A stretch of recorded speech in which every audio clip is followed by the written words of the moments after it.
আমরা প্রত্যেকেই জানি দ্বীনের সব ঘোষণা আল্লাহ নিজের জবান থেকে দেন নাই, কিছু ঘোষণা তার রাসূলকে দিয়ে দেওয়াইছেন। যে ঘোষণাগুলি ডাইরেক্ট আল্লাহর জবান থেকে এসেছে সেটা কোরআনে কারীম। নবীজি বলেন তাবাররাক বিল কোরআন ফাইন্নাহু কালামুল্লাহি ওয়া খারাজা আনহু, সেটি হলো কোরআন। আর অনেক ঘোষণা এমন আছে যে ঘোষণাগুলি আল্লাহ দেওয়াইছেন, কিন্তু জবান কাটটা ব্যবহার করেছেন রাসূলুল্লাহ। ঘোষণা দিয়েছেন নবীজি, কিন্তু দেওয়াইছেন কে? আল্লাহ। সেইগুলাই হলো হাদিস শরীফ। হাদিসে পাকের ভিতরে রাসূল করিম সাল্লাল্লাহু আলাইহি ওয়াসাল্লাম বলেন, আল উলামা ওয়ারাসাতুল আম্বিয়া। উলামায়ে কেরাম সমস্ত নবীগণের ওয়ারিস। খুব ভালো করে বুঝবেন, উলামায়ে কেরাম সমস্ত নবীগণের ওয়ারিস। আমাদের বাংলাদেশে অনেক মানুষ ইদানিং কালে উলামায়ে কেরামদের ব্যাপারে জবান খোলার নতুন আরো কিছু মানুষ যোগ হচ্ছে, আমরা দেখতেছি। যে মানুষগুলি নিজেদেরকে অনেক বড় দিনদার মনে করে, তাদের মাথাতে টুপি আছে, মুখে দাড়ি আছে, মাথায় পাগড়ি ভি আছে, এবং অনেকের পরনে সুন্দর সুন্নতি লিবাস জুব্বাও আছে। দিনের কোনো একটা কাজ তার সাথে তারা সম্পৃক্ত আছেন, নিজেদেরকে সেই কাজের ঠিকাদারও মনে করেন। এ জাতীয় কিছু মানুষের মুখ থেকে, জবান থেকে, তাদের থেকে উলামায়ে কেরামের বিরুদ্ধে নানা রকমের কথোপকথন, লেখালেখি এবং অশুভ আচরণ দিন দিন যেন এদেশে বেড়েই চলছে।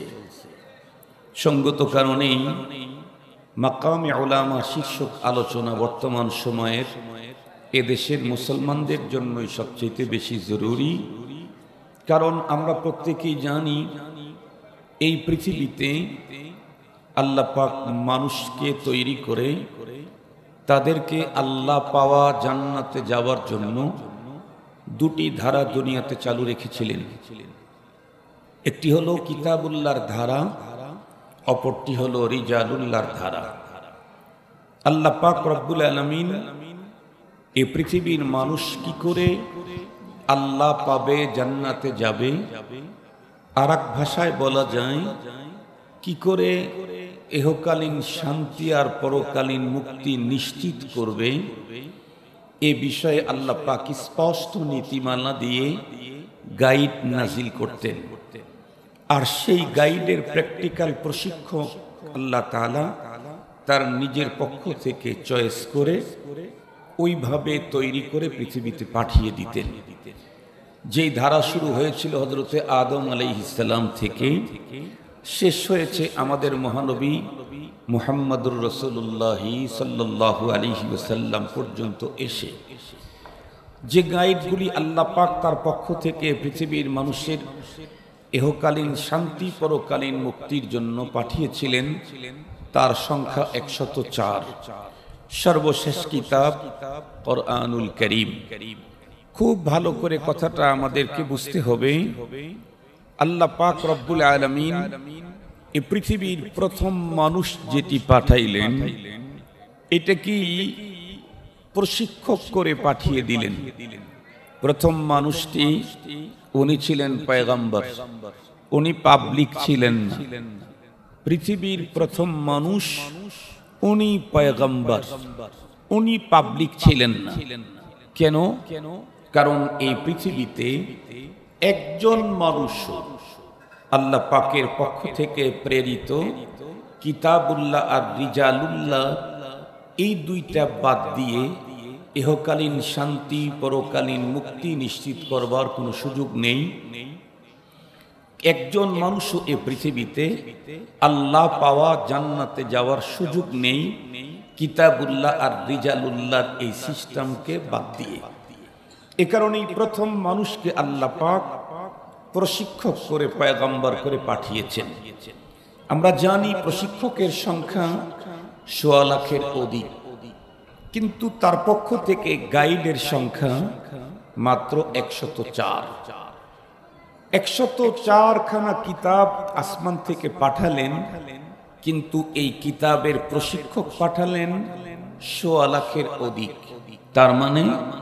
তার মানেই হচ্ছে কিতাব যদি আগেরটা হয় তাতে সমস্যা নেই, তবে প্রশিক্ষকবিহীন শুধু কিতাব দিয়ে পৃথিবীর কোনো মানুষ আল্লাহ পেতে পারে না, জান্নাতে যেতে পারে না।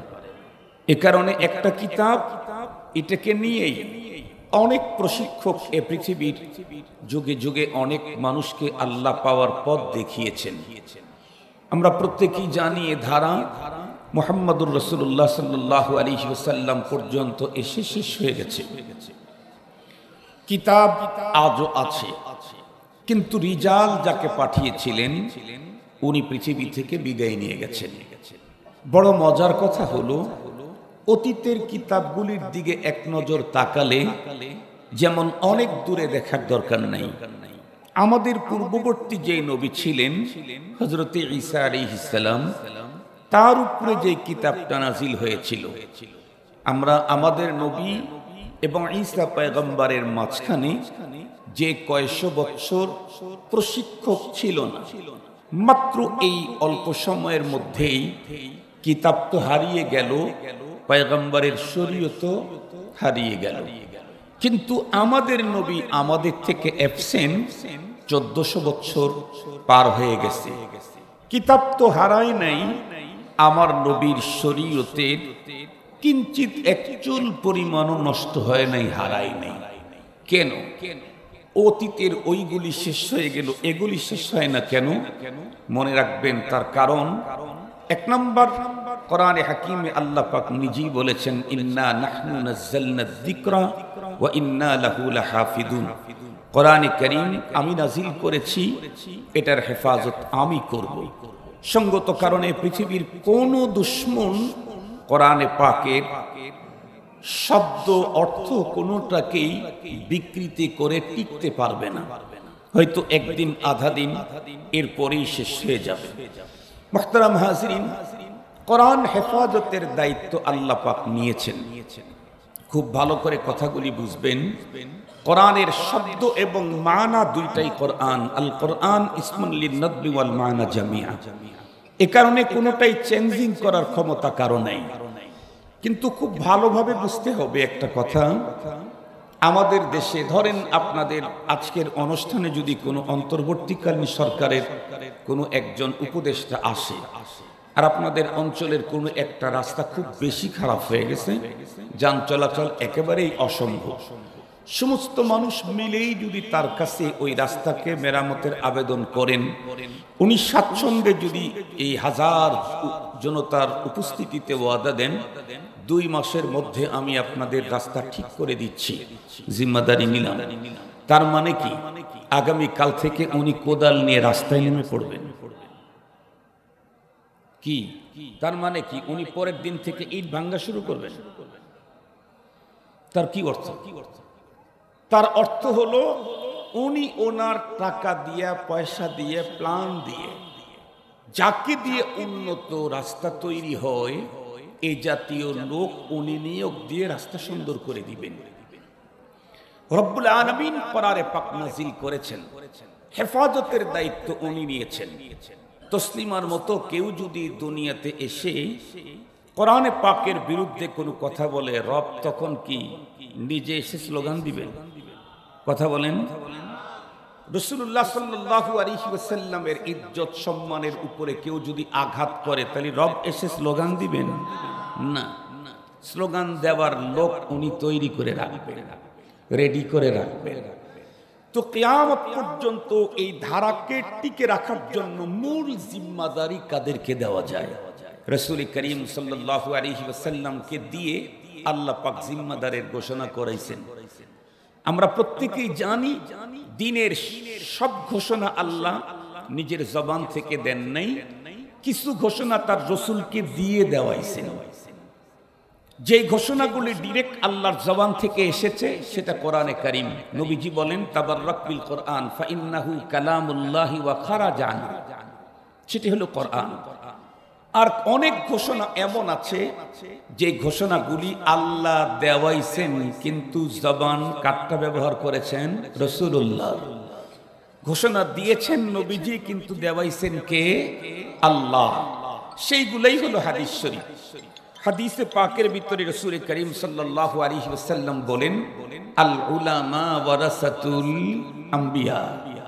উলামায়ে কেরাম সমস্ত নবীগণের ওয়ারিস। খুব ভালো করে বুঝবেন, উলামায়ে কেরাম সমস্ত নবীগণের ওয়ারিস। আমাদের বাংলাদেশে অনেক মানুষ আছে সুশীল, সাধু, শিক্ষিত, ভদ্র, অনেক বড় গবেষক, তথ্যবিদ।